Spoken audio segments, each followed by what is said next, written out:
الحمد لله وكفى والصلاة والسلام على من لا نبي بعده ولا رسول بعده وعلى آله وأصحابه الذين أوفوا عهدا. أما بعد فأعوذ بالله من الشيطان الرجيم. بسم الله الرحمن الرحيم.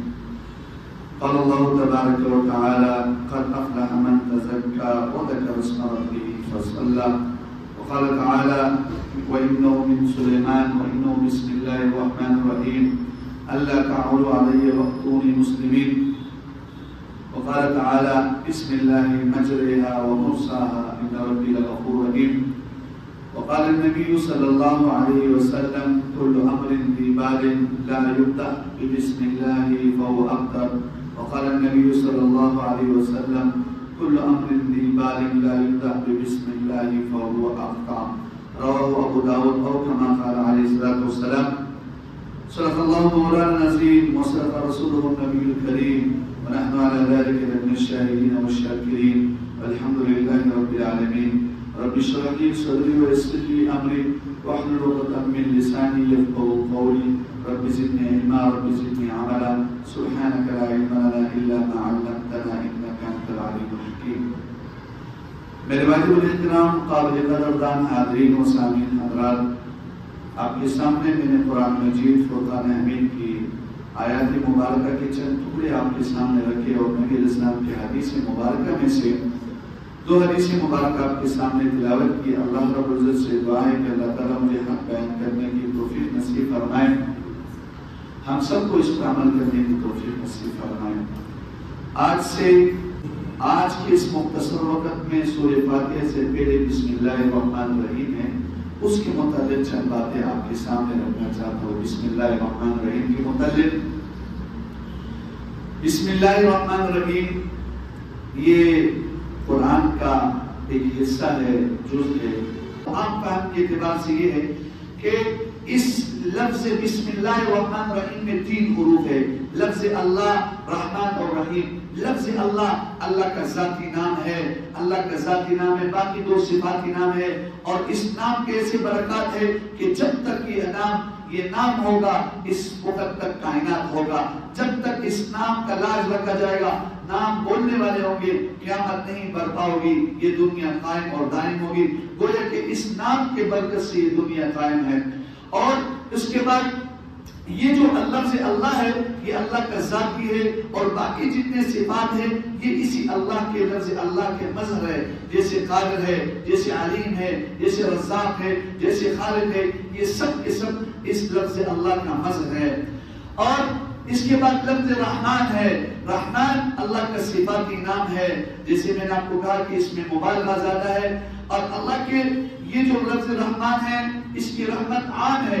جیسے رب العالمین میں ربوبیت عامہ اور خاصہ دونوں ہے، اسی طرح لفظ رحمان میں رحمت عامہ اور خاصہ دونوں ہے. اور اسی رحمت کا مظہر آپ دیکھیں کہ اللہ رب العزت حدیث مبارکہ میں ہے اللہ کی 100 رحمتیں ہیں. ان رحمتوں میں سے ایک رحمت اللہ پاک نے دنیا کی طرف متوجہ کر دی ہے، صرف ایک رحمت. اور اسی رحمت کا یہ کرشمہ ہے اور یہ ظہور ہے کہ انسان دیکھو آپس میں محبت کرتے ہیں، حیوانات محبت کرتے ہیں. یہ الفت اور محبت اسی وجہ سے اور اسی رحمت کی وجہ سے اللہ رب العزت کافر اور مسلمان دونوں کو کھلاتا ہے. اللہ کی نعمتوں سے مسلمان اور کافر سب فائدہ اٹھاتے ہیں. سورج سے فائدہ اٹھاتے ہیں، سورج کی گرمی سے، اور اسی طرح ہواؤں سے، اسی طرح درختوں سے، پانی سے. یہ اللہ کا صفت رحمت کا مظہر ہے کہ اللہ پاک نے دنیا کے اندر اپنے 100 رحمتوں میں ایک رحمت کا ظہور کیا. لیکن جو 99 رحمت ہے وہ آخرت کے لیے خاص کیا، اور لفظ رحیم میں مشتق ہے، مظہر ہے. لفظ رحیم کا جو اظہار ہوگا، مظہر ہوگا، وہ آخرت میں ہوگا. اور اس کی تھوڑی سی جھلک دنیا میں دیکھو.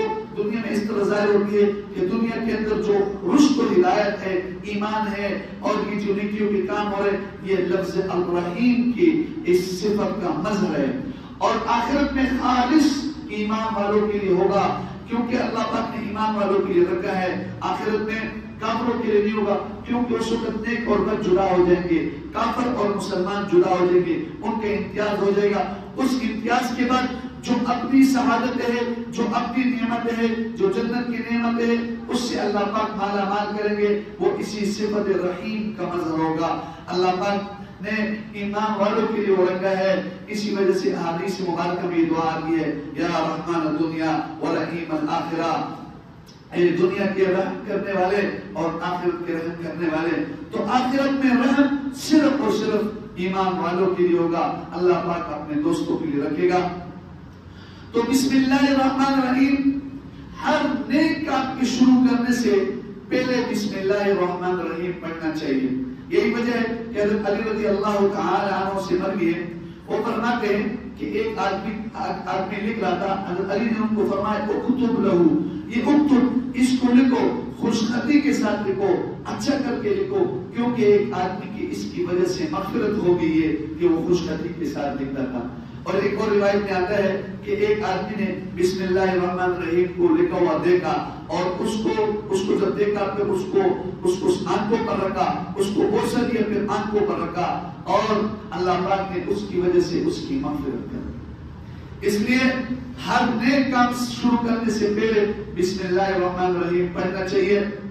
ہمیں لمحہ بلمحہ قدم پر قدم انسان کو چاہیے کہ ہر کام میں وہ ابتدا بسم اللہ سے کرے، تاکہ اللہ رب العزت تو یہ چاہتا ہے کہ ہر لمحے ہر وقت مخلوق کا تعلق خالق کے ساتھ جڑا رہے، مخلوق کا تعلق اس کے دل میں، اس کے دماغ میں یہ پیوست ہو جائے کہ اللہ کے نام سے سارے برکات حاصل ہوتے.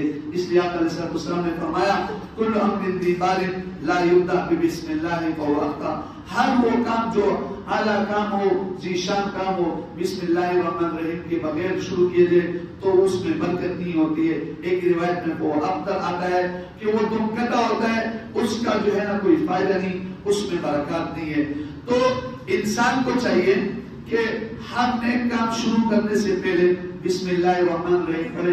حقیقت یہ ہے کہ دنیا کے جتنے بھی کارخانے عالم میں جتنے بھی چیزیں ہیں یہ اللہ کے نام کے برکت کے ساتھ جڑے ہوئے اور مربوط ہے. اور انسان کو یہ عقیدہ بنانا چاہیے کہ انسان کا یہ عقیدہ ہو کہ میں جو بھی کام کرتا ہوں اللہ کی برکت سے کرتا ہوں. گویا کہ میں کھاتا ہوں تو اللہ کے نام کی برکت سے، میں سوتا ہوں تو اللہ کی برکت نام کی برکت سے، میں جاگتا ہوں تو اللہ کے نام کی برکت سے، میں کپڑے پہنتا ہوں تو اللہ کے نام کی برکت سے، میں سواری پر سوار ہوتا ہوں تو اللہ کے نام کی برکت سے، اور میں سواری سے اترتا ہوں تو اللہ کے نام کی برکت سے. اور یہی وجہ کہ آپ علیہ السلام نے ابو ہریرہ رضی اللہ تعالیٰ سے فرمایا اے ابو ہریرہ، یہ حدیث تفسیر کبیر کے اندر لکھا ہے، اے ابو ہریرہ جب تو وضو کرا کرے، جب وضو کرو تو بسم اللہ الرحمن الرحیم پڑھا کرو، کیونکہ جب تک تیرا وضو برقرار رہے گا تو جو تیرے محافظین ہیں فرشتے وہ تیرے لیے نیکیاں لکھتے رہیں گے، تیرے لیے نیکیاں لکھتے رہیں گے. اور اے ابو ہریرہ جب تو گھر والوں سے بستری کیا کرے تو پہلے بسم اللہ الرحمن الرحیم پڑھا کرو، اس لیے کہ جس بستری میں بسم اللہ پڑھا جائے اور غسل جنابت ابھی تک نہیں کیا ہے تو غسل جنابت تک اس کے لیے فرشتے نیکیاں لکھتے ہیں. اور اس بستری میں اگر اولاد اس کی وجہ سے پیدا ہو جائے تو جب تک اولاد ہے اور اولاد کے سانس ہے تو اس کے بقدر اس کے مقدار پر نیکیاں لکھی جاتی ہے اور شیطان سے محفوظ ہو جاتے. ایک حدیث مبارکہ میں آتا ہے کہ جب انسان گھر والوں سے ملتا ہے اور اس میں پھر بسم اللہ نہیں پڑھتا ہے تو شیطان جنات کی نسل میں سے تو جنات آتے ہیں اور اس ہم بستری میں شامل ہوتے ہیں. اور حدیث میں آتا ہے کہ اگر انسان وہ دعا پڑھے جو ہم بستری سے پہلے بسم اللہ الرحمن الرحیم پڑھے تو اس کی اولاد کو شیاطین نقصان نہیں پہنچا سکتے. پھر ہم کہتے ہیں کہ ہمارے اولاد ہماری بات نہیں مانتے، کیسے مانیں گے کہ ہم بے حیائی کے اولاد جانتے ہیں.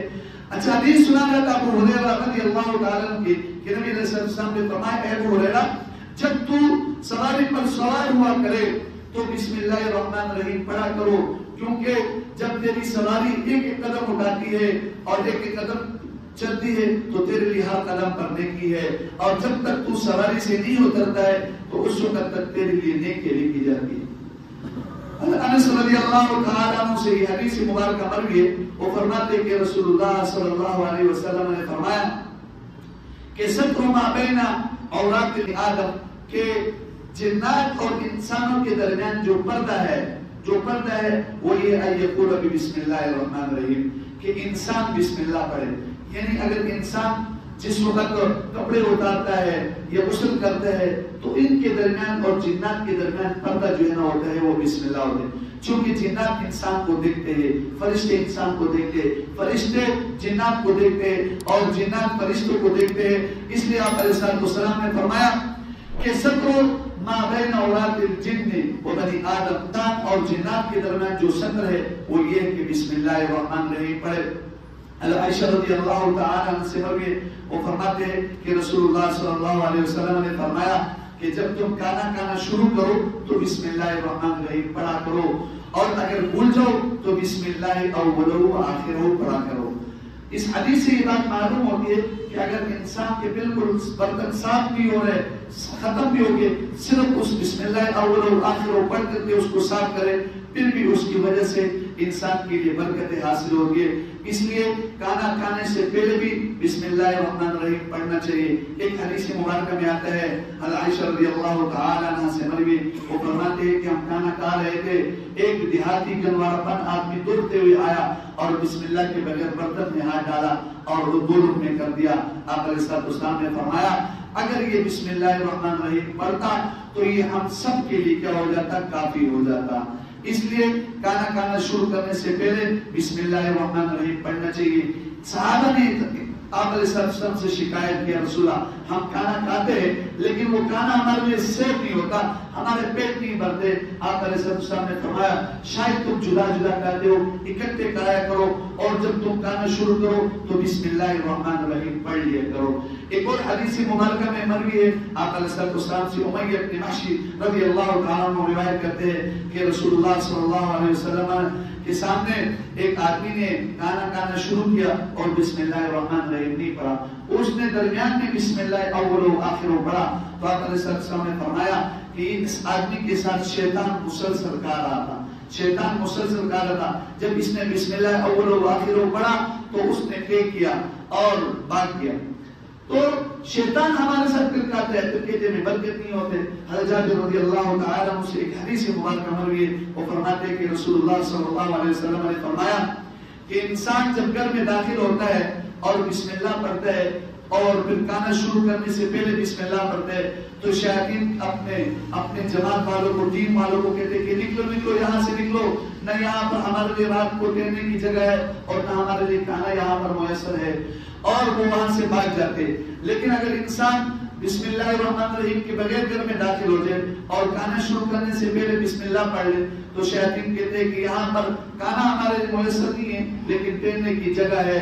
اور اگر بسم اللہ الرحمن الرحیم پڑھ کے داخل ہو جائے، بسم اللہ الرحمن الرحیم پڑھ کے نہ داخل ہو اور نہ کھانا شروع کرنے سے پہلے بسم اللہ الرحمن الرحیم پڑھے تو آپ علیہ السلام نے فرمایا کہ یہ شیاطین کا ٹولہ کہتے ہیں کہ آ جاؤ، داخل ہو جاؤ، آ جاؤ، سارے آ جاؤ، یہاں پر ہمارے لیے ٹھہرنے کی بھی جگہ ہے اور ہمارے لیے کھانے کی بھی جگہ ہے. اور وہ ان کے ساتھ جو ہے پھر کہتے ہیں. ابن عمر رضی اللہ تعالیٰ عنہ سے مروی ہے، ابو ہریرہ سے بھی حدیث ہے اور ابن مسعود رضی اللہ تعالیٰ عنہ، ان تینوں صحابہ سے حدیث مبارکہ مروی ہے. فرماتے ہیں کہ رسول اللہ صلی اللہ علیہ وسلم نے فرمایا کہ انسان جب وضو کرتا ہے اور وضو کرنے سے پہلے بسم اللہ الرحمن الرحیم پڑھتا ہے تو یہ وضو اس کے جسم کے ظاہری اعضاء کو بھی پاک کرتے اور باطنی اعضاء کو بھی پاک کرتے، باطنی طور پر بھی یہ پاک صاف ہو جاتے. لیکن جب بسم اللہ کے بغیر وضو کرتا ہے تو اس کی ظاہری اعضاء تو پاک ہو جاتے لیکن باطنی اعضاء پاک نہیں ہوتے. بلکہ ایک حدیث مبارکہ میں ترمذی کے اندر ایک حدیث مبارکہ ہے، آپ علیہ السلام نے فرمایا لا وضوء لمن لم يذكر اسم اللہ، کہ جس آدمی نے بسم اللہ کے بغیر وضو کیا تو اس کو وضو نہیں ہوا. اس پر امام اسحاق رحمۃ اللہ علیہ کا مذہب ہے، وہ تو کہتے ہیں کہ بسم اللہ کے بغیر وضو نہیں ہوتے، لیکن باقی جمہور علماء فرماتے، حناف بھی یہ فرماتے کہ بھائی بسم اللہ کے بغیر وضو ہو جاتے، البتہ کامل وضو نہیں ہوتے جس طرح کامل وضو ہونا چاہیے. خدا سے یہ نکلا کہ انسان کو چاہیے کہ وہ اپنی زندگی کے تمام شعبوں میں بسم اللہ الرحمن الرحیم کو اپنے لیے لازم کرے. اگر سوئے تو بسم اللہ الرحمن الرحیم کے ساتھ سوئے، کھائے تو بسم اللہ الرحمن الرحیم کے ساتھ کھائے، اٹھے تو بسم اللہ الرحمن الرحیم کے ساتھ، سواری کرے تو بسم اللہ الرحمن الرحیم کے ساتھ، اگر سواری سے گھر میں داخل ہو تو بسم اللہ الرحمن الرحیم، کوئی کام شروع کرے تو بسم اللہ الرحمن الرحیم کے ساتھ. ہم دیکھتے تھے پہلے زمانے میں ہمارے جو بڑے ہوتے تھے اور خصوصاً عورتیں ہر کام بسم اللہ بسم اللہ بسم اللہ، کتنی برکات ہوتے تھے. وہ بسم اللہ کا لفظ جو ہم نے خود اپنے کانوں سے سنا، وہ بسم اللہ والے لفظ برکت ہی ختم ہو گئے. پھر کہتے برکت نہیں ہے برکت نہیں ہے. وہ ہم نے وہ طریقے چھوڑ دیے جو برکت والے طریقے تھے. لہذا ہمیں چاہیے کہ انسان جب تک زندہ رہے تو بسم اللہ کے ساتھ زندہ رہے، جب اس کی موت آئے تو بسم اللہ کے ساتھ، قبر میں سوال ہو تو بسم اللہ کے ساتھ، اور جب قبر سے اٹھے میدان محشر میں جائے تو بسم اللہ کہہ کر، اور جب اس کا اعمال نامہ کے حساب ہو تو پھر بسم اللہ کہہ کر، اور جب اس کا اعمال وزن کرے تو یہ بسم اللہ کہے، اور جب صراط پر جائے تو یہ بسم اللہ کہے، اور جب یہ جنت میں داخل ہو تو بسم اللہ کے ساتھ داخل ہو، اور جب یہ اللہ کا دیدار کرے تو بسم اللہ کے ساتھ اللہ کا دیدار ہو. دنیا اور آخرت اللہ پاک نے اس بسم اللہ کے ساتھ جوڑی ہے. کتابوں کے اندر واقعات ایک حکایت آتی ہے، حضرت حذیفہ رضی اللہ تعالیٰ عنہ اس حدیث کو نقل کرتے ہیں کتابوں کے اندر کہ ایک دیہات، آپ علیہ السلام کھانا کھا رہے تھے، صحابہ بھی آپ کے ساتھ موجود تھے، تو ایک عورت آئی دیہاتی گنوارا پن اور پاگل قسم کی تھی، دوڑتے ہوئے آئے اور کانے پر چمٹ گئی اور آپ علیہ السلام نے اس کا ہاتھ پکڑا. تھوڑی دیر کے بعد ایک دیہاتی گنوارا پن پاگل آدمی دوڑتے ہوئے آیا، کانے پر ہاتھ جو ہے نا دونوں ہاتھوں سے چپٹا. آپ علیہ السلام نے اس کا ہاتھ پکڑا اور آپ نے فرمایا ان کے ساتھ شیاطین کے ہاتھ میں نے پکڑے، شیطان نے اس کو دھکیلا، شیطان نے اس کو مجبور کیا کہ یہ کانا اٹھائے اور اس میں برکت ختم ہو جائے، میں نے ان کے ساتھ اس کو جو نہ پکڑا ہے. آپ علیہ السلام نے فرمایا جب بھی کانا شروع کرے تو بسم اللہ الرحمن الرحیم کے ساتھ شروع کرے. یہ جامع الاصول کے اندر صفحہ نمبر 243 کے اندر یہ لکھا ہے، اور تفسیر کبیر کے اندر جن نمبر 1 صفحہ نمبر 171 کے اندر لکھا ہوا ہے کہ جس وقت قیصر روم جو سپر پاور تھا اس وقت کا، اس کے بادشاہ کے سر پہ درد ہو گیا اور اس نے حضرت عمر رضی اللہ عنہ کو خط لکھا کہ میرے سر پر درد ہے، میرے لیے کچھ کرے. تو حضرت عمر رضی اللہ تعالیٰ نے ایک ٹوپی اس کے لیے بھیجی. جب وہ ٹوپی سر پر رکھتا تو درد ٹھیک ہو جاتا، جب ٹوپی ہٹاتا تو سر پہ درد آ جاتا. اس نے جب ٹوپی کھولی اس کو کھولا تو اس کے اندر ایک پرچی تھی اور اس میں بسم اللہ الرحمن الرحیم لکھا ہوا. تفسیر کبیر جلد نمبر 1 صفحہ نمبر 172 کے اندر لکھا ہے کہ خالد بن ولید رضی اللہ تعالیٰ عنہ سے فارس کی مجوسی نے اعتراض کیا، تم کہتے ہیں کہ ہمارا دین برحق ہے، تم کہتے ہیں کہ ہمارا دین برحق ہے، اپنے دین کے برحق ہونے کی کوئی دلیل تو بتاؤ، کوئی ثبوت دو. اس نے کہا لاؤ زہر کا پیالہ لاؤ، تم زہر کو قاتل سمجھتے ہو، لاؤ. ایک پیالہ بھرا اور زہر کا لایا. اس نے کہا بسم اللہ الرحمن الرحیم، پی لیا اور اسی طرح صحیح سالم کرے تھے، کچھ بھی نہیں ہوا. تو سب مجوسی نے کہا واقعی یہ دین سچا دین ہے، یہ بسم اللہ الرحمن الرحیم ہے، اس کے برکات ہے. تفسیر کبیر جلد نمبر 1 کے اندر لکھا ہے کہ ایک آدمی تھا، اس نے بسم اللہ الرحمن الرحیم خوش خط کر کے لکھا اور وصیت کیا کہ اس کو میرے کفن کے اندر رکھنا. پوچھنے والے نے پوچھا یہ تم کیوں کرتے ہو اس طرح؟ تو اس نے کہا دیکھو میں اس لیے کرتا ہوں کہ جب اللہ کے سامنے پیش ہوں تو اللہ کہے کہ کیا لے کر آیا ہے، تو میں پھر کہوں یا اللہ میرے پاس تو کچھ نہیں ہے، صرف یہ کہ تیرے خط آیا تھا یعنی قرآن مجید، اور اس خط کا سرتاج اور اس کا مضمون اور اس کا پتہ یہ بسم اللہ الرحمن الرحیم ہے، میرے پاس یہی ہے. اللہ پاک نے اس عمل کی وجہ سے اللہ نے اس کو معاف کر دیا.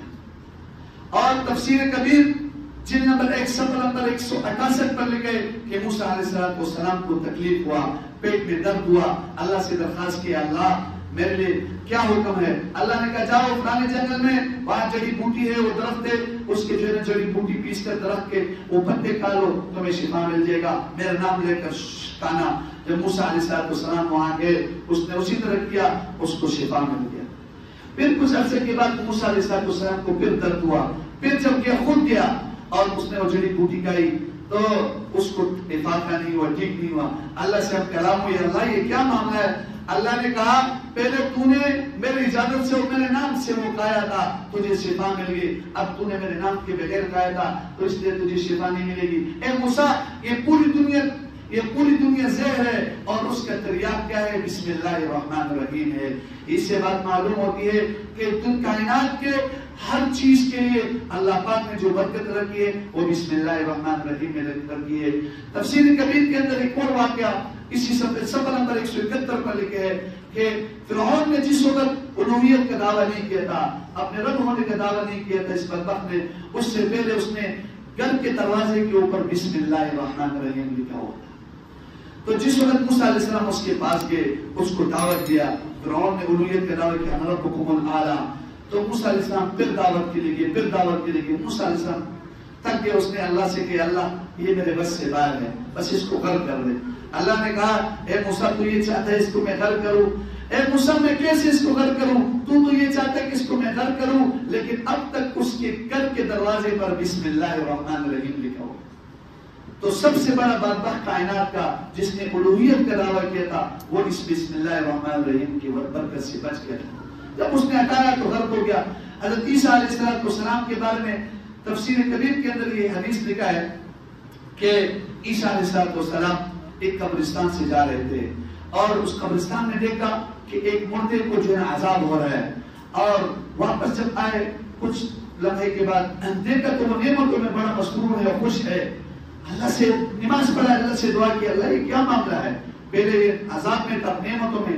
اللہ نے کہا کہ یہ جو میرا بندہ تھا بڑا گناہگار تھا، اور جب میرے پاس آیا تو میں نے اس کو عذاب دیا، لیکن یہ جب دنیا سے آ رہا تھا تو ایک بچہ اس کی گھر والی کے حمل میں تھا، پیٹ میں تھا، یہ بچہ پیدا ہو گیا، اور کچھ عرصے کے بعد تھوڑا بڑا ہو گیا، مسجد کے قاری صاحب کے پاس گیا، پڑھنے لگا، قاری صاحب نے اس کو کہا پڑھ بسم اللہ الرحمن الرحیم، اس نے بسم اللہ الرحمن الرحیم پڑھا۔ اے عیسیٰ، اس کا جو بیٹا ہے اپنے ننھے منھے ہونٹوں سے میرا نام لے اور میں اس کے باپ کو ادھر قبر میں عذاب دوں، مجھے حیا آتی ہے اس لیے میں نے اس کو معاف کر دیا۔ وعظ کی کتابوں میں لکھا ہے کہ ایک کافر وزیر تھا، اس کی بیٹی تھی، اس نے کئی بسم اللہ الرحمن الرحیم کے برکات سنے، ایسے کسی وقت سنے تو اس نے ایمان لایا اور ہر وقت اٹھتے بیٹھتے ہر کام میں بسم اللہ الرحمن الرحیم پڑھتی تھی۔ تو وزیر سے بڑا تنگ آ گیا کہ یہ تو میری بیٹی کافر ہے، اب مسلمان ہے اور میں کافر ہوں، یا تو بسم اللہ پڑھتی ہے۔ تو اس کو بسانے کے لیے اس نے ایک ہیلا شروع کیا، اس نے کہا بیٹی بادشاہ کی انگوٹھی لایا اور کہا کہ بیٹی یہ اپنے پاس رکھو۔ بیٹی نے اس انگوٹھی کو لیا اور بسم اللہ الرحمن الرحیم پڑھ کے جیب کے اندر ڈال دیا۔ رات ہوا تو رات اس بات نے اس انگوٹھی کو اس سے چرا لیا اور سمندر میں پھینک دیا۔ ایک مچھلی نے اس کو نگل لیا، صبح مچھیرا گیا اور مچھیرے نے مچھلی شکار کی، وہی مچھلی آگے شکار میں اس کو بیچا کس پر؟ انہی وزیر کے کسی جو خریداری کرنے والا تھا وہ لے کر آیا گھر۔ جب گھر لایا تو یہ بچی جو ہے نا اس کو مچھلی کو بنا رہی تھی، اس نے بسم اللہ الرحمن الرحیم پڑھ کر اس کو کاٹا تو وہ انگوٹھی نکلی، اس انگوٹھی کو بسم اللہ الرحمن الرحیم پڑھ کر کے پھر جیب میں رکھ دیا۔ وزیر کا بھی تو پروگرام بنایا تھا، اس نے کہا بیٹی وہ بادشاہ والی انگوٹھی دو، کیونکہ انگوٹھی تو اس کے نزدیک ختم ہو گئی تھی، غائب ہو گئی تھی، تو یہ اس پر دعویٰ کرتی کہ یہ بادشاہ کی انگوٹھی چرا لیا، لہٰذا اس کو سزا دیا جائے، اس کو قتل کیا جائے۔ تو اس نے جیب میں ہاتھ ڈالا، بسم اللہ الرحمن الرحیم، وہ انگوٹھی نکل آئی۔ تو اس طرح یہ سارے لوگ حیران ہو گئے، اور یہ بچی جو ہے نا اس بادشاہ کے اس وزیر کے اس چنگل سے بچ گئی، اور اس کے برکات آپ کے سامنے ہے کہ وہ موت سے اس کی وجہ سے بچ گئی۔ تو ایک سرکاری مہر جیسے ہوتا ہے، ایک چیز پر سرکاری مہر ہوتا ہے، اس کے قریب کوئی نہیں جا سکتا ہے، اس کو نقصان نہیں پہنچا سکتا ہے۔ تو اسی طرح یہ ایک شاہی مہر ہے اللہ کی طرف سے، شیطان اس کے قریب نہیں آ سکتا ہے۔ کتابوں کے اندر لکھے، بلکہ سورہ بروج کی تفسیر میں والسماء ذات البروج والیوم الموعود وشاہد ومشہود قتل اصحاب الاخدود الی آخر الآیہ۔ اس کے اندر ایک لمبا واقعہ مختصر یہ بتاتا ہوں کہ ایک بچہ تھا اور اس وقت کے بادشاہ نے اس کے پاس جادوگر تھا، جادوگر نے کہا تھا کہ میں مر رہا ہوں، میں کسی کو جادو سکھانا چاہتا ہوں، آپ کو کام آئے گا۔ تو بچے کو ذمہ داری لگایا، یتیم بچہ تھا، لیکن یہ بچہ اس وقت کا جو نیک آدمی تھا، راہب تھا، اس کے پاس بھی جاتا تھا، اس سے بھی دین سیکھتا تھا۔ یہ بڑا پریشان ہو گیا کہ بھئی یہ کس کا دین صحیح ہے، راہب کا صحیح ہے جادوگر کا؟ مختصراً سنا لیتا ہوں۔ ایک دفعہ شیر نے لوگوں کا راستہ روکا ہوا تھا، اس نے پتھر اٹھایا، اگر اس راہب کا دین سچا ہے تو یہ شیر مر جائے، اگر جادوگر کا دین سچا ہے تو یہ نہ مرے۔ چنانچہ پتھر لگا تو وہ جو ہے نا شیر مر گیا۔ لوگوں نے دیکھ لیا کہ بھئی یہ تو بڑا جو ہے نا بہت بزرگ آدمی ہے، لوگ کام کرنے کے لیے آ رہے جی۔ ایک وزیر، اس کے جو ہے نا آنکھ بالکل پیدائشی طور پر خراب تھا، وہ بھی آ گیا، اس نے اس کو ہاتھ لگایا تو وہ ٹھیک ہو گیا۔ شاہی محل میں یہ بات چلی تو بادشاہ نے کہا اس کو حاضر کیا جائے۔ بادشاہ نے اس سے پوچھا کہ کس دین پر ہو، تو اس نے اپنا مذہب بتایا کہ میں راہب کے دین پر ہوں۔ بادشاہ نے کہا اس کو قتل کرو۔ اس کو لے کے قتل کرنے کے لیے آدمی پہاڑ سے نیچے گرانے کے لیے یہ واپس صحیح سالم آیا. جو لے کے گئے تھے بندے وہ پہاڑ سے گر کے بچ گیا. پھر اس کو کہا پھر قتل کرو. لوگ لے کے گئے اس کو جو ہے نا جو فوجی تھے یا ان کے جو سپاہی تھے سمندر میں گرانے کے لیے, جو ساتھ گئے تھے وہ سمندر میں گر گئے, یہ واپس صحیح سالم آیا. بادشاہ حیران ہے, بھائی تو بتا تو کیا چیز ہے, تجھے کس طرح قتل کیے, تو خود طریقہ بتا. اس نے کہا سب عوام کو جمع کرو ایک میدان میں. سب عوام کو جمع کیا. جب عوام کو جمع کیا تو اس نے کہا تیر اٹھاؤ, تیر مارو, بسم اللہ رب ھذا الغلام کہہ کر, یعنی اس لڑکے کی رب کے نام کی برکت سے میں تیر مارتا ہوں. اس کا مفہوم یہ بنتا ہے. تو اس نے جب تیر مارا تو بچے کی لڑکے کی یہاں پر کان پٹی پر لگ گیا اور وہ مر گیا. لوگوں نے کہا اس لڑکے کے رب کا نام تو بہت بابرکت ہے, دیکھو لڑکے نے خود یہ تجویز دیا. تو سب لوگوں نے اس لڑکے کے رب کے اوپر ایمان لایا, یعنی سب مسلمان ہونا شروع ہو گئے. بات سے بڑے حیران ہو گیا کہ میں جس وجہ سے ان جو جان چھوڑایا تھا یہ تو اور بھی زیادہ ہوگی. تو یہ بسم اللہ الرحمن الرحیم کی برکت ہے, اور اس کی وجہ سے کتنے لوگ مسلمان ہوئے. جب تک یہ نام رہے گا اس وقت تک یہ دنیا رہے گی, اور جب یہ نام ختم ہو جائے گا تو کائنات ختم ہو جائے گی. ہمیں چاہیے کہ اپنی زندگی میں اس کو لائے.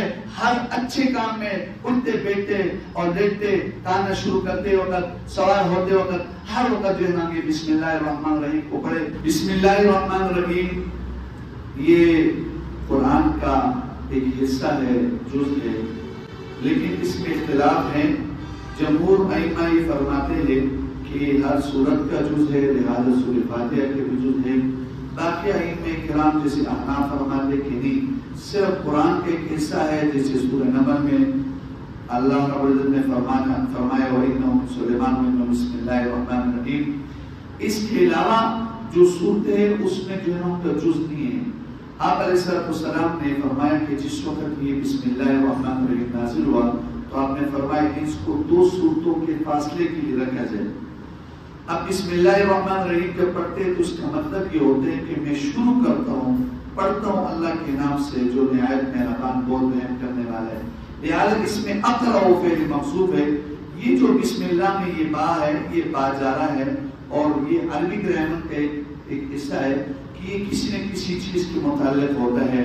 لہذا نحات جو کوفی ہے وہ یہ کہتے ہیں کہ یہ اقرأ فعل کے متعلق ہوگا, لیکن یہ بعد میں نکالنا پڑے گا. بسم اللہ الرحمن الرحیم اقرأ, میں اللہ کے نام سے جو مہربان اور رحم کرنے والا اس کے نام سے پڑھتا ہوں. لیکن علماء نحات جو بصری ہے وہ یہ کہتے ہیں کہ اقرأ پہلے محذوف نکالا جائے گا, یا اس کے الٹا ہو سکتے ہیں. اب یہاں پر جو آدمی جو بھی کام کرتا ہے علماء یہ فرماتے ہیں کہ اس کے متعلق وہی فعل محذوف نکالنا پڑے گا. اگر کوئی آدمی کام کرتا ہے تو کہے گا افعلوا, کوئی کام کے ابتدا کرتے ہیں تو ابتدئوا, کوئی چیز کھاتا ہے تو اکلوا بسم اللہ, میں کھاتا ہوں اللہ کے نام سے, میں یہ کام شروع کرتا ہوں اللہ کے نام سے. پڑھتا ہے تو یہ پڑھنا محذوف ہوگا, میں پڑھتا ہوں اللہ کے نام سے. سوتا ہے تو کہتے ہیں میں سوتا ہوں اللہ کے نام سے. سواری کرتے ہیں تو کہتے ہیں کہ میں سوار ہوتا ہوں اللہ کے نام سے جو میرا بڑا مہربان نہایت رحم کرنے والا ہے. یہ تو ایک علمی بات ہے مختصر. اس میں لفظ اللہ ہے. بسم اللہ میں سب سے پہلے جو با ہے یہ با استعانت کے لیے بھی ہے اور مصاحبت کے لیے بھی ہو سکتا ہے. اور اس میں جو اسم ہے یہ اللہ رب العزت کا جو نام سے پہلے یہ برکت کے لیے ذکر کیا ہے, کیونکہ شروع کرنا تو اللہ کے نام سے. تو علماء اس میں نقطہ لکھتے ہیں کہ اللہ کے ذات تو دور کی بات ہے, ہم تو وہاں تک پہنچ نہیں سکتے, اللہ کے نام سے کوئی کام شروع کر دے تو یہ بھی بہت برکت والی بات ہے. اور اس کے بعد پھر لفظ اللہ ہے. یہ لفظ اللہ اللہ کا ذاتی نام ہے. علماء بڑے بڑے عارفین کا عرف یہاں پر اور بڑے عقلاء کا عقل حیران ہو جاتے ہیں. اس میں تو وہ کہتے ہیں, بعض کہتے ہیں کہ آج تک ان کے عقل حیران ہے کہ یہ سریانی لفظ ہے, یہ عبرانی لفظ ہے, یہ عربی لفظ ہے. لیکن اس کا خلاصہ یہ نکلتا ہے کہ یہ بابا یہ عربی لفظ ہے, چونکہ اللہ کا کلام قرآن مجید عربی زبان میں, محمد عربی صلی اللہ علیہ وسلم کا زبان عربی میں, لہذا اللہ کا کلام بھی عربی میں, کیونکہ جنت کا زبان بھی عربی میں ہوگا, لہذا یہ لفظ اللہ عربی زبان ہے. پھر اس میں یہ کہ یہ اس میں علم ہے یا صفت ہے, اس میں بھی بڑا اختلاف ہے, عقلاء کے عقل حیران ہے. لیکن پھر اس کا خلاصہ یہ نکلتا ہے کہ یہ اس میں علم ہے. پھر اس میں علماء آپس میں پھر لگتے کہ یہ اس میں جامد ہے، اس میں مشتق ہے، تو پھر اس میں آخری نتیجہ یہ مختصر بتاتا ہوں، اس میں جامد پر نتیجہ نکل جاتا ہے کہ اس میں جامد ہے، کیونکہ اللہ رب العزت کے ذات جیسے کسی سے نہیں نکلا ہے تو اللہ رب العزت بھی کسی سے نہیں نکلا ہے، جیسے اللہ کی ذات سے کوئی نہیں نکلا ہے تو اللہ کی ذات، اللہ کے نام سے بھی کوئی نہیں نکلا ہے۔ تو یہ اللہ کا جو نام ہے، ذاتی نام ہے، یہ اس میں جامد ہے۔ اب یہ بعض علماء پھر اس میں کہتے ہیں اگر یہ مشتق ہے تو کس سے، بعض پھر کہتے ہیں کہ اللہ یہ الہ، یہ باب فتح رفتہ سے ہے، اس کا معنی ہوتا ہے معلول، معبود، معبود کا معنی جس کی عبادت کیا جائے، اللہ کو بھی معبود اس لیے کہتے ہیں معلوم کہ اللہ کی عبادت کیا جاتا ہے، مسجود ہے۔ اور اگر اس کو بابی ضرورت سمیع اسموں سے لیا جائے الہ یا الہ تو اس کا معنی بمعنی تحیر، اس کے معنی حیران ہونا، اور اللہ کی ذات کو حیران اس لیے کہ اس میں ساری دنیا کی عقل ابھی تک حیران ہے اور آئندہ بھی حیران ہوگی۔ پھر لفظ رحمان ہے، رحمان یہ اللہ کی صفاتی نام میں سے ایک نام ہے، یہ اس میں مبالغہ زیادہ ہے لفظ رحیم سے، کیونکہ علماء کی جو ہے قائل ہے کثرت المبانی علی کثرت المعانی، جتنے حروف زیادہ ہوں گے معنی پر زیادہ دلالت کرے گا، تو لفظ رحمان میں حروف زیادہ ہے تو رحیم میں کم ہے، تو اس میں زیادہ مبالغہ ہے، اس لیے حدیث میں آتا ہے یا رحمان دنیا و رحیم الآخرہ۔ اور لفظ رحیم میں اسی وجہ سے کہا جاتا ہے، علماء لکھتے کہ رحمان نام رکھنا جائز نہیں ہے، اور رحیم چونکہ اس میں مبالغہ ذرا کم ہے تو رحیم نام رکھ سکتے ہیں، اور یہ رحیم میں مبالغہ کم ہے تو اس لیے آخرت کے اعتبار سے ہے۔ لفظ اللہ اس کی بہت ساری خاصیات ہے، خصوصیات ہے، آج تک کسی نے بھی لفظ اللہ نام نہیں رکھا ہے، اور نہ کوئی رکھ سکتے، نہ کسی کی ضرورت ہو سکتی ہے، اور ناقۃ اللہ، بیت اللہ، کعبۃ اللہ، اس کی کسی کی طرف اضافت نہیں ہو سکتی، اس کی طرف اضافت ہو سکتی ہے، اور اسی وجہ سے اگر لفظ اللہ یہ اس میں صرف اس کے ساتھ خاصیت ہے کہ اس میں قسم اٹھا سکتے اور کے ساتھ کسی چیز کے ساتھ قسم نہیں اٹھا سکتے۔